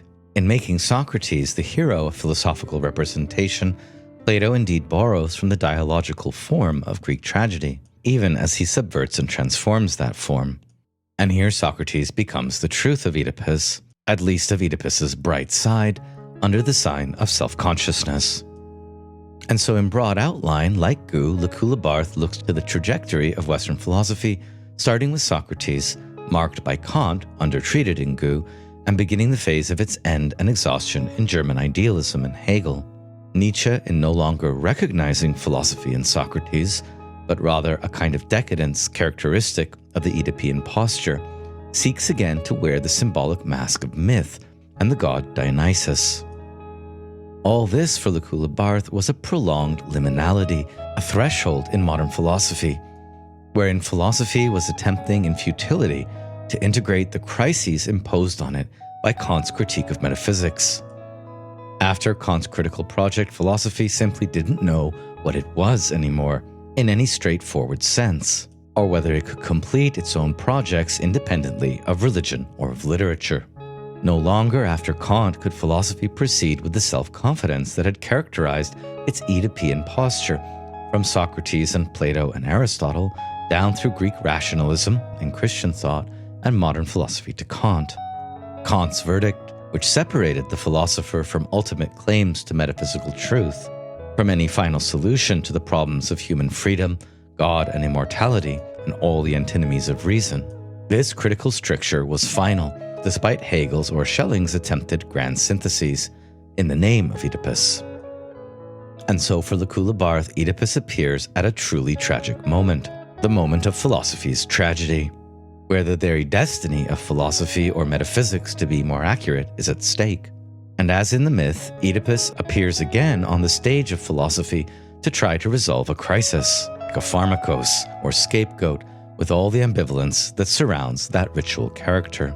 Helpfully, Lacoue-Labarthe notes how the symbolic crisis of post-Kantian philosophy was also the political crisis of the French Revolution. For it was in this context that German idealism rehabilitated the figure of Oedipus, from Sophocles' plays as well as Aristotle's treatment in the Poetics, as a symbol of philosophy itself, philosophy as an Oedipal operation. Just as tragedy was for Aristotle the mimesis of human actions in their mythic representation, and in the context of the aesthetic seeing or theoria or theorizing that is the Greek theater, so philosophy itself, in its Oedipal operation, became the tragic theater for the philosophical representation of the world, and for the attempted catharsis of philosophy's critical traumas and impasses after Kant. Borrowing a word here from Derrida that can be quite useful, philosophy becomes in German idealism the economimesis of its own speculative Oedipean project, thereby promoting Oedipus, the tragic hero of knowledge and salvation, to the rank of being the very figure of philosophy.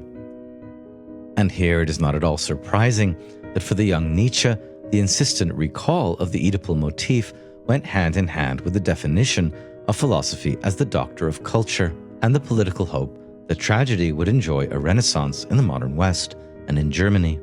Kant reveals the contradictions to which human reason is exposed when it goes beyond its own limits, goes beyond the limits of finite experience, and attempts to take up a position beyond the sensible world, or in the metaphysical as such, in order to tell the truth about the world, the soul, or God, when, taking the model or following example of the tragic hero, it becomes guilty of hubris, insolence, and transgression. And so, after Kant from Schelling through Hegel and Hölderlin to Nietzsche and beyond, Oedipus names the last gasp of metaphysics, making it possible to think contradictions being thinkable. The Oedipus figure represents a model for the solution of what Kant called the antinomies. The interlocking and inexorable certainty of tragic dialogue in Sophocles' play comes to constitute a kind of solution, becomes a model for dialectical thinking or speculative logic. And Oedipus comes to be viewed as a dialectical hero, the speculative hero. Contra Kant, metaphysics is still possible after Kant, but only in the Oedipean mode, as a pure product of human freedom. This is the move that Schelling makes in his letters on dogmatism and criticism and philosophy of art. It is again the old problem of free will versus determinism. Kant's critique declares that the problem of freedom, or the metaphysical problem of freedom, is insoluble because there is no way of proving either that freedom is possible or that it is impossible, and that the rule of natural necessity is absolute. In order to solve this problem, we would have to be able to adopt the position and viewpoint of God, that is, the intuitus originarius, or divine intuition, beyond our mortal condition. We would, in other words, have to accede to the absolute knowledge, which alone can decide whether man is completely subordinate to the order of things and natural determinism, whether he is hemmed in by the sphere of objectivity, or whether he is, on the contrary, capable, insofar as he is a subject, of escaping the mechanism of the world and acceding to freedom. And it is here, in response to and as a solution to Kant's antinomy of freedom, that we see enter the innocent guilt, as well as the great idea of Oedipus and Schelling. The great idea of Schelling's Oedipus is his acceptance of and consent to being punished for an inevitable crime, in order to demonstrate his freedom through the loss of that freedom, and to founder thanks to a declaration of the rights of free will. In other words, Schelling sees in Greek tragedy an allowance that the hero should struggle against the superpower of destiny as a tribute to human freedom, even in the face of overpowering fate. We have here for Lacoue-Labarthe the schema and the matrix for dialectical logic itself. The negative, loss of freedom, is converted into the positive, the realization of freedom, thanks to exacerbation of the negative itself, Oedipus's courting punishment as a will to lose freedom. More so than Goux, Lacoue-Labarthe is clear in how the Oedipean posture comes to symbolize theatrically for philosophy both the mythos, the ancient destiny of human insight, and the history of modern subjectivity, and so comes to constitute a threshold between religion, literature, and philosophy. Hegel, for his part, picks up the idea that Oedipus is a mimetic figure of the philosophic quest for truth, the very symbol of the act of philosophizing. And so Lacoue-Labarthe would agree with Goux that Hegel was indeed the first to fully promote Oedipus to the rank of figure, which he does in his philosophy of history, where he sets out to demonstrate how the subject or spirit gradually emerges moment by moment from its non-knowledge and wrests itself away from or escapes the materiality that submerges it. So let's return for now to Goux's more schematic topology of modern philosophical positions, which are more of a caricature, before returning to Lacoue-Labarthe in the close of this lecture. Now seeking to unite his history of the implicit presence of Oedipus in ancient philosophy with its explicit presence in modern philosophy, Goux turns to the Oedipean contrast between Plato and Hegel. Quote, "If we juxtapose Plato's implicit disqualification of Oedipus with Hegel's extraordinary promotion of the same figure, the articulation between these two major philosophers takes on an unexpected precision. Plato elaborates a philosophic strategy that can be represented as non-Oedipean. Hegel, after the insurrection of the modern subject unleashed by Descartes' cogito, instead sees radical auto-reflection and anthropocentering as the principal axis of the history of the human spirit. And so it is starting with Hegel that Oedipus becomes retrospectively an inaugural figure. Another basic contrast for Goux of Plato and Hegel is their respective attitudes to Egypt and Egypt's Sphinx. Here, the Hegelian exit from Egypt via Oedipus's Greek response to the Sphinx is a break with a hierarchical and sacral world in which heteronomy reigns, a world in aspective and anterior to perspective. In contrast to Hegel's centralization of Western philosophical consciousness, in particular, in opposition to the Egyptian or Asiatic symbolist dimension, Plato was always convinced that in the Egyptian world he had found the ideal separation of the social functions, the canonical hierarchy whose principle he was constantly defending.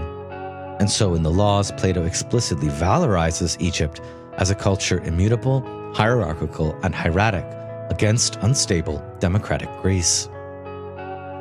With respect to the myth of Oedipus, Plato and Hegel are opposed for Goux on the same imaginary and conceptual terrain.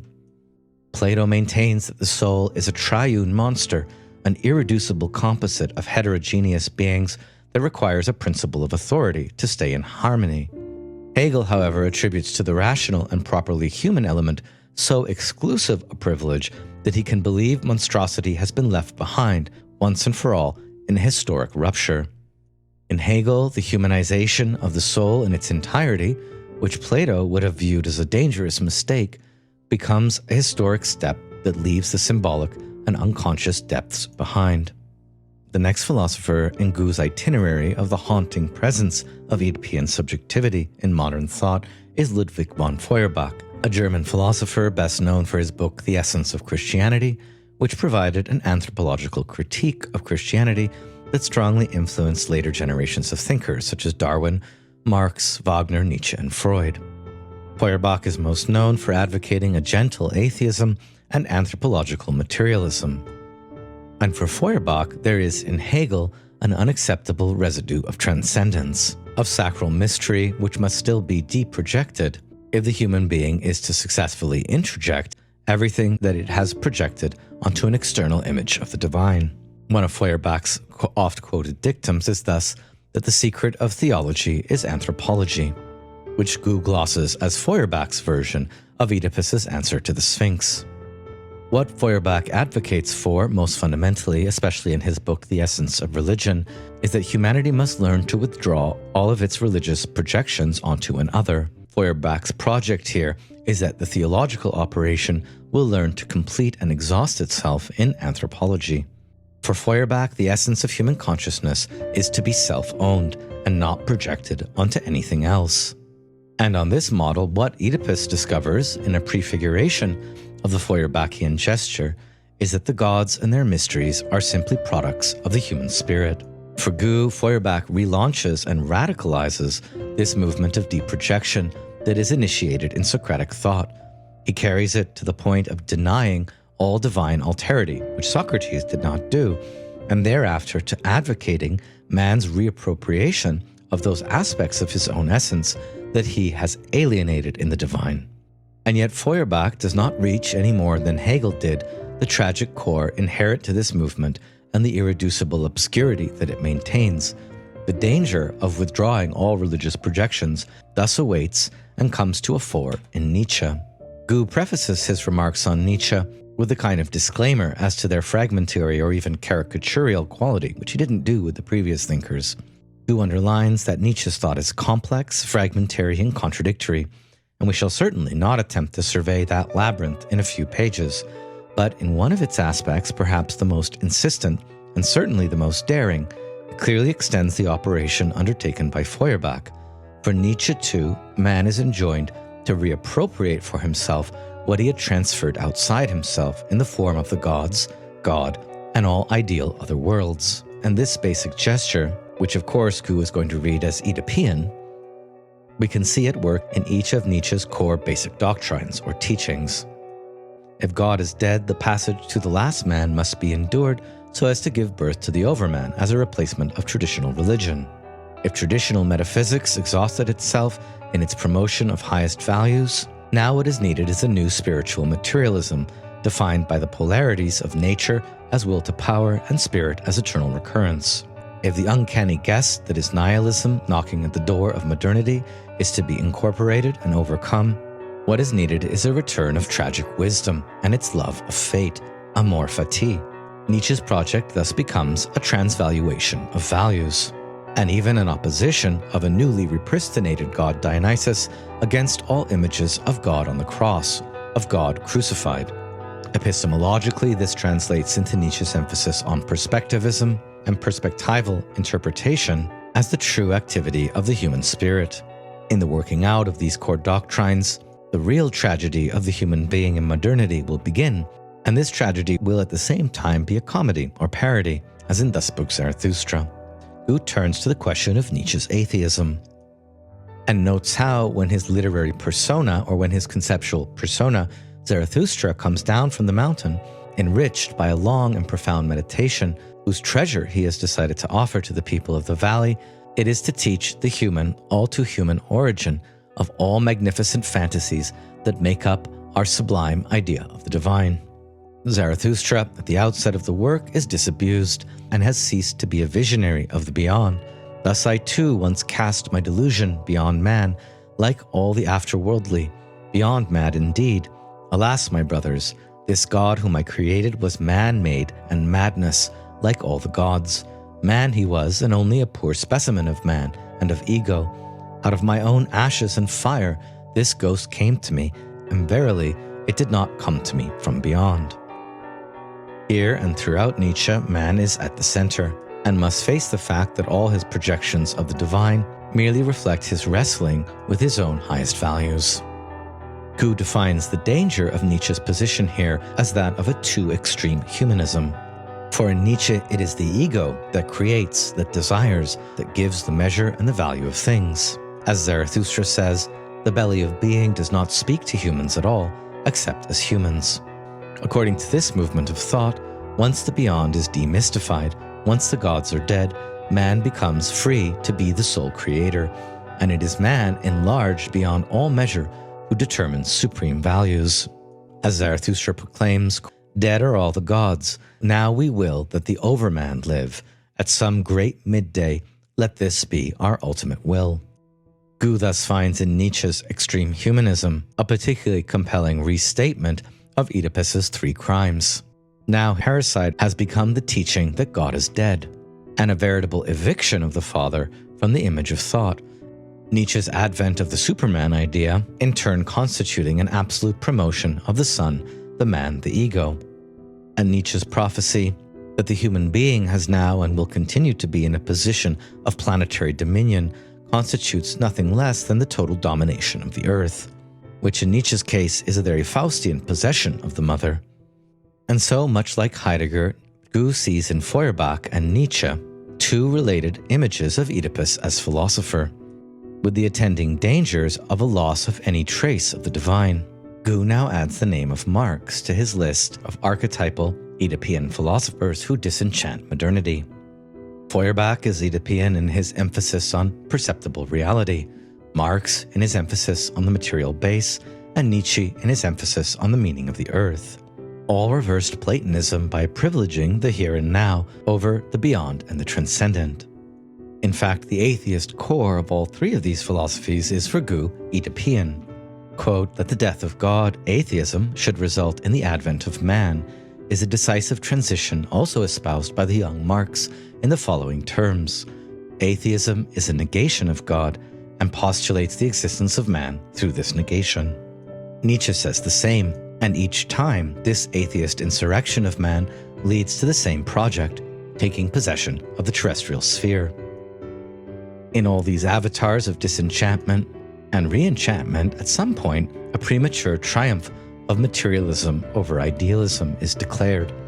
Nature, matter, and earth cease to constitute a dimension to be respected like an enigma, whose mysteries, like the sphinxes, remain unfathomable and forever veiled, but instead constitute what reason attempts to master in its triumphant march towards objectivity and productive transformation. For Goux, the move post-Hegel to overthrow idealism and take possession of the earth completes philosophy's Oedipean destiny. Adding some nuance to his own reductive caricatures, Goux next points to how Nietzsche's emphasis on Dionysus and the Dionysian is a move through Oedipus beyond Oedipus. If Oedipus exemplifies the proto-philosophic posture more completely than any other figure or configuration, then it becomes clear that the end of philosophy must be wrought by a conjuncture that brings to light the destinal accomplishment proper to the Oedipal configuration. In this connection, the abrupt resurgence of Dionysus in Nietzsche's work has to be understood as a decisive disruption of the moment of Oedipean mastery, a return at full strength of the knowledge that Oedipus had avoided in order to reign, including, and perhaps especially, the initiatory wrenching in its most somber form. In reading Goux's chapters, Philosophy 1 and 2, we can note the presence of another figure who Goux at once engages and yet does not engage, Martin Heidegger. Goux writes in an aside and hats off to Heidegger that on the philosophical level, he has amply demonstrated that a certain relation of man to being, even prior to the sharp opposition between subject and object, began to take shape with Greek philosophy. This is a promising development that Goux draws a lot from, and yet he artificially limits the import of Heideggerian analysis when he writes that it is strictly limited to the domain of philosophical discourse and is unable to complete and corroborate its findings by examining what the signifying mechanisms put in place by the Greeks reveal. What he seems to be saying is that Heidegger treats all the major developments in the register of philosophy, not poetry, literature, or modern anthropology, and that he misses the significance of the figure of Oedipus in Freud, who he never reads. Goux's reading later even accuses Heidegger's philosophy as having exhausted itself in its exclusive focus on the history of philosophy as metaphysics from Plato to Hegel and Nietzsche. In fact, there is a missed encounter here, and Heidegger's interpretations of Oedipus and Antigone, of Greek tragedy in general, of Hegel, and of the poetry-philosophy connection, while much less anthropological than Goux's, fundamentally shares Goux's concern with liminality and the initiatory passages of Western subjectivity. Much in Goux even seems lifted from Heidegger. The only place in Goux's book where Heidegger's Sophocles appears to get a fair hearing is in a footnote on the status of the goddess Hestia, or Vesta, the goddess of the hearth, home, or even homecoming. When Heidegger's Easter lectures, which feature his extended reading of Antigone, were released in 1982, Goux promptly published an early article of his, Vesta, or the Place of Being. In the footnote to Oedipus Philosopher, Goux suggests a very promising line of inquiry in order to understand both the figures of Oedipus and Antigone is the philosophical poetics of being unhomely, unheimlich. And it is here that Heidegger's Sophocles and his interpretation of the history of philosophy is vestalic, that is, placing an emphasis on Hestia or Vesta, and Goux here wonders whether the Oedipean posture of modern philosophy is predicated upon the forgetting of Hestia, the forgetting of the hearth. In the end of philosophy and its overcoming of metaphysics, it may well be that the goddess Hestia is rediscovered anew, both for our own era and in our interpretation of Sophocles' plays. And here resides the promise beyond exhaustion for Goux of Heidegger's philosophy of being, which is governed by the Hestia-Vesta configuration. Indeed, in the very etymology of the word being, see my lecture on Hestia in the classical mythology course for a further account of these topics. Goux concludes that Heidegger's Hestial orientation is very different from and at the opposite pole of Nietzsche's Dionysiac impulse. But the two approaches share a readiness to venture beyond the Oedipean configuration in philosophy. And this brings us to the final portion of this lecture, in which we'll look at a text that it seems Goux didn't know Oedipus first appears in Heidegger's 1934-5 Hölderlin lectures, which follow Hölderlin in defining Oedipus's chief characteristic as a wild search for a consciousness, a tendency to interpret the oracle too infinitely, and correspondingly, an incredibly enraged lust for knowledge, which provokes itself to know more than it can bear or grasp. These characterizations of Oedipus's proto-philosophical impulse are on center stage in Heidegger's 1936 Introduction to Metaphysics, where Heidegger reapproaches Sophocles' Oedipus Rex for the thinking of the early Greek thinkers. The unity and antagonism of being and of seeming were powerful in an originary way. However, this was all portrayed at its highest and purest in Greek tragic poetry. Let us consider Sophocles' Oedipus Rex. Oedipus, who at the beginning is the savior and lord of the state in the brilliance of glory and the grace of the gods, is hurled out of this seeming. This seeming or merely appearing is not just Oedipus's subjective view of himself, but that within which the appearing of his existence happens. In the end, he is unconcealed in his being as the murderer of his father and the defiler of his mother. The path from this beginning in brilliance to this end in horror is a unique struggle between seeming, concealment, and distortion, and of unconcealment, the truth of being. The city is besieged by what is concealed in the murder of the former king, Laius. With the passion of one who stands, Oedipus goes to unveil what is unconcealed. In doing so, he must, step by step, place himself into an unconcealment that in the end he can endure only by gouging out his own eyes. That is, by placing himself outside all light and letting the veil of night fall around him, and then by crying out, as a blind man, for all doors to be flung open so that such a man may be revealed to the people as the man who he is.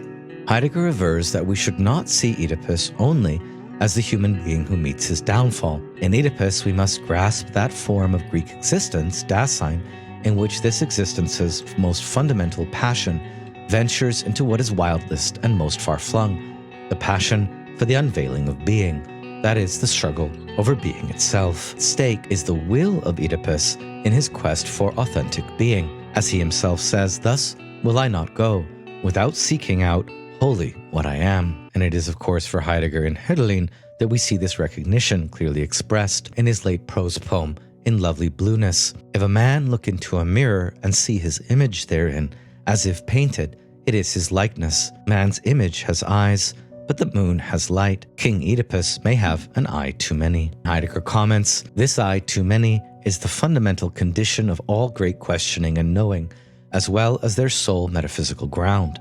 The knowledge and the science of the Greeks are this passion." What Sophocles' play represents is the excessive passion of the Greeks for knowing, even when such knowledge, as in the case of Oedipus, brings self-destruction. And so Heidegger concludes his remarks on the poetic formation of this struggle by quoting another passage from Oedipus Rex.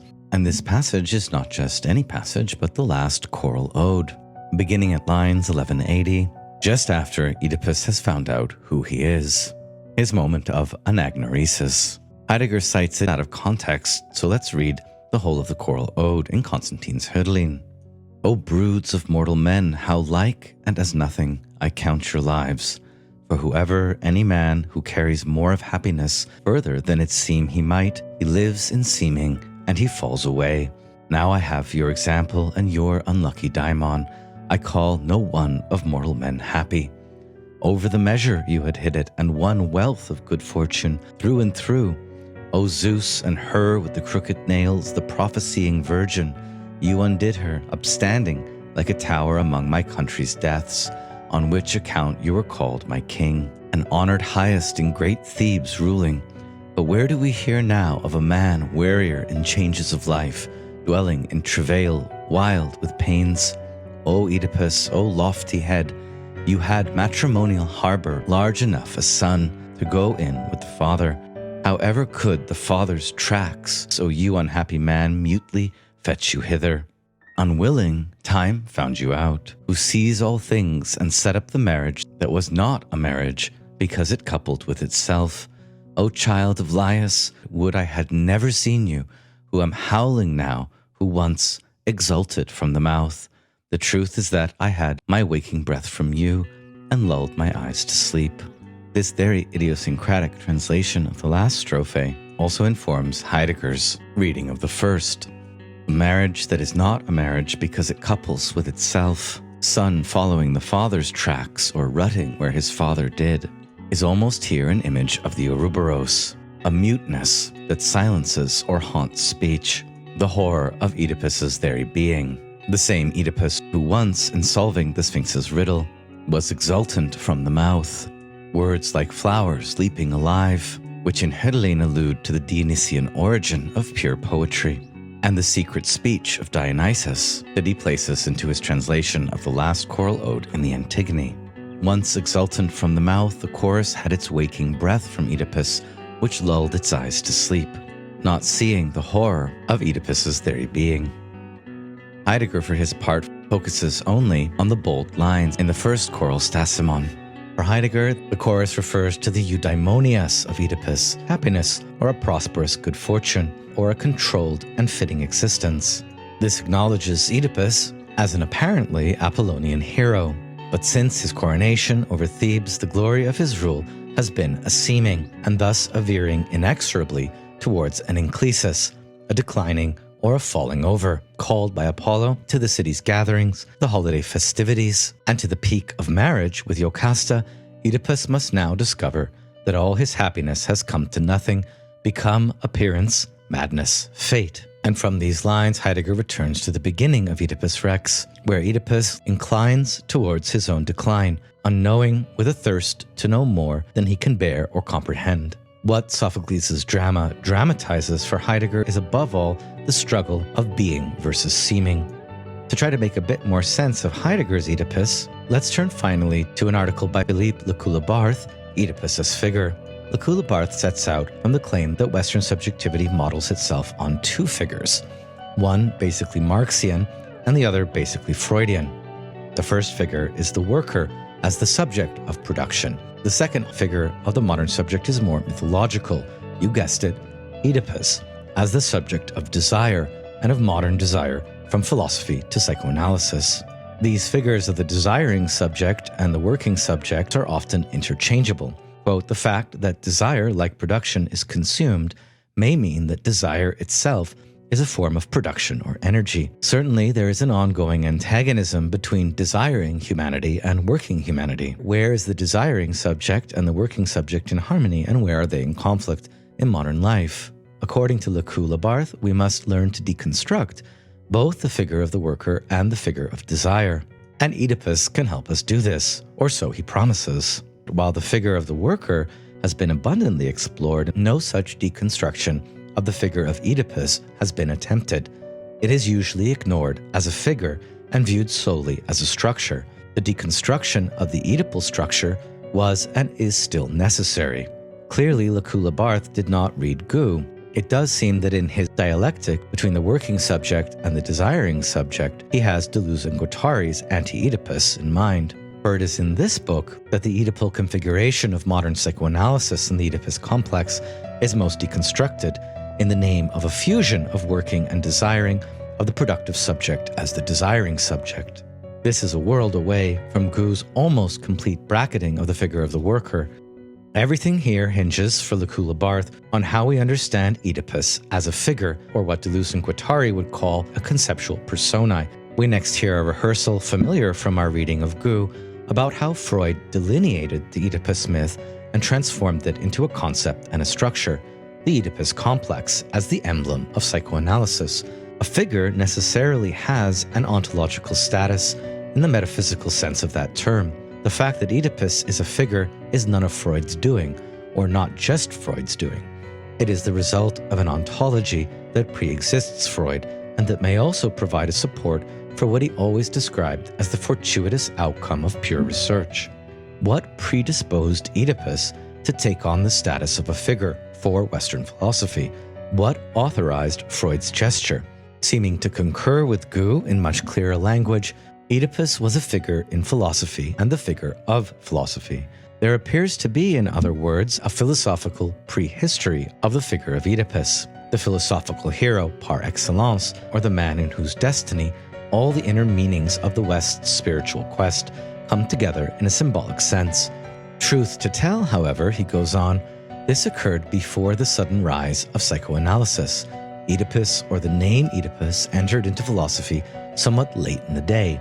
So late, in fact, that his entrance coincided with the moment when philosophy was beginning to believe that its end was near, that the questions that it had brought into being over 2,000 years ago were on the point of receiving a definitive answer, or in short, that a certain history was coming to an end or finish.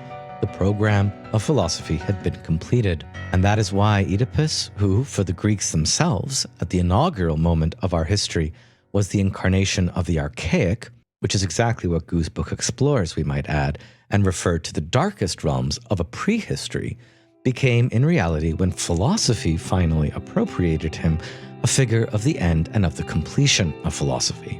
Or, which amounts to the same thing, Oedipus is, henceforth, the definitive figure of origins, the man in whom and according to whom the destiny of the West emerges and is also sealed forever. In the move from Hegel to Nietzsche, the tragic hero becomes both pure lamentation and a conquering of speech. This operation took 2,200 years and was finalized only when philosophy itself was coming to an end, only when its discourse was becoming exhausted. Paradoxically, Oedipus becomes philosophy's spokesman, and he is a verbal spokesman, and this is where we can begin to discuss the figure of Oedipus in Nietzsche's later philosophy, after the birth of tragedy. Lacoue-Labarthe is thinking of a rather surprising text by Nietzsche, a fragment written shortly after his study of tragedy. It is a sort of short philosophical prose poem. Oedipus, who is now alone, is talking to himself, as though he were two people. He is about to die, and it is with the echo of his own voice that he bemoans his own fate, rather as though he were the posthumous incarnation of self-consciousness. You can find David Farrell Krell's translation in his beautiful picture book, The Good European, and I've included it in the slides this week. Here, Oedipus describes himself as the last philosopher, because he is the last man. No one but himself speaks to him, and his voice sounds to him like that of a dying man. He requests an hour's communion with the beloved voice, with the last breath of the memory of all human happiness. Thanks to that voice, he can cheat his loneliness and enter an illusory multiplicity and love, because his heart refuses to believe that love is dead. His heart cannot bear the shiver of extreme solitude and forces him to speak as though he were two men, and yet he can still hear the beloved voice. Someone is dying outside him, the last man in the world. The last sigh is dying with him, a long alas whispered to him by the most wretched of the wretched, Oedipus. As in Goux, after German idealism and Feuerbach, for Lacoue-Labarthe, Nietzsche is again the most major figure in the itinerary of Oedipus as a philosophical type and subjectivist hero. In Nietzsche, Oedipus comes to reflect the mysterious alterity of a perspective achieved, nature versus the human being, and at the same time the revenge of the aspective with its archaic wisdom of the Sphinx, which Nietzsche figures always as the renaturalization of the human and as the transperspectival quality of truth. As in the famous statement, there are various eyes, even the Sphinx has eyes, and as a result there are various truths, and as a result there is no truth. Nietzsche's Oedipus, a figure from the archaic origins before philosophy, as well becomes a figure of the last philosopher, the philosopher exhausted and hobbling on a cane, as Lacoue-Labarthe comments that there should be this voice that resonates almost beyond death, and that death should divide the voice of the subject. Perhaps it is this, or at least this is the hypothesis Lacoue-Labarthe proposes, that in some way opens up the space in which Freud too, probably without realizing it, encounters Oedipus. But according to Lacoue-Labarthe, this Oedipus, as last philosopher, is still in Nietzsche too Promethean, and this leads him back to the two figures of the modern subject with which he started his essay, the worker as a subject of production and Oedipus as a subject of desire. For Freud, as for Nietzsche, Oedipus is the incarnation of what he has embodied for philosophy, at least from Hegel onwards, the desire to know or will to truth, and Freud says of it that it is a sublimated manner of obtaining mastery, and it might perhaps in that sense be said to be Promethean. Oedipus, in other words, is the emblem of desire, but he also represents the man who solves the riddle of desire and interprets his own destiny.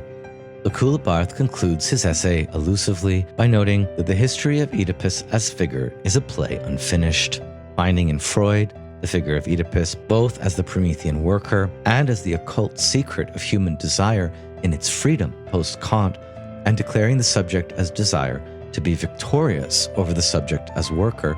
He wonders whether any other moves are still possible here. Given the current state of the play, I have no more than a vague suspicion of what it is. It is based upon some elusive suggestions from Heidegger, who, as we know, never took Freud's discovery into consideration. In the 1935 Introduction to Metaphysics, Heidegger does opt for a figure of Oedipus as being, neither strictly desirer nor worker. Quote, "But we cannot regard Oedipus only as the man who meets his downfall. We must see him as the embodiment of Greek being there, who most radically and wildly asserts its fundamental passion, the passion for the disclosure of being, the struggle for being itself. The knowledge and the science of the Greeks were this passion. The truth and the destiny of Oedipus, from his archaic origins to his figuration as the last philosopher, in this part of the narrative becomes less about truth and destiny than about techne and technology. For the story of Oedipus does not simply symbolize or represent the destiny of aletheia, truth, or the unveiling of being. Because his determination is so savage, Oedipus is the figure of the Greek Dasein, to the extent that it embodies the basic and inaugural passion of the West, the passion for knowledge. Oedipus has nothing to do with the subject, self-consciousness, or in other words, with knowledge, theory as subject, but it has everything to do with knowledge as techne, and that is the starting point for the whole of Western metaphysics, and that is why modern technology is the Oedipal realization of the metaphysical. Is this why the two rival figures of our day have something in common? Is the worker, like Oedipus, a figure and representation of techne? Does the same knowledge secretly animate both the laboring animal and the desiring animal?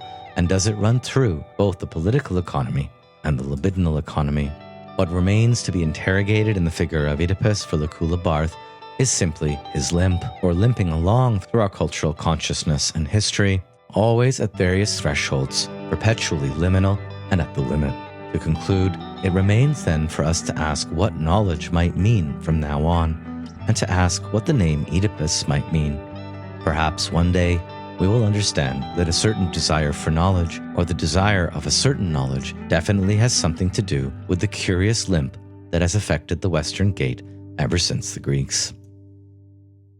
We'll turn next to a short epilogue lecture on Oedipus at Colonus. Thanks for listening and have a good week, everyone.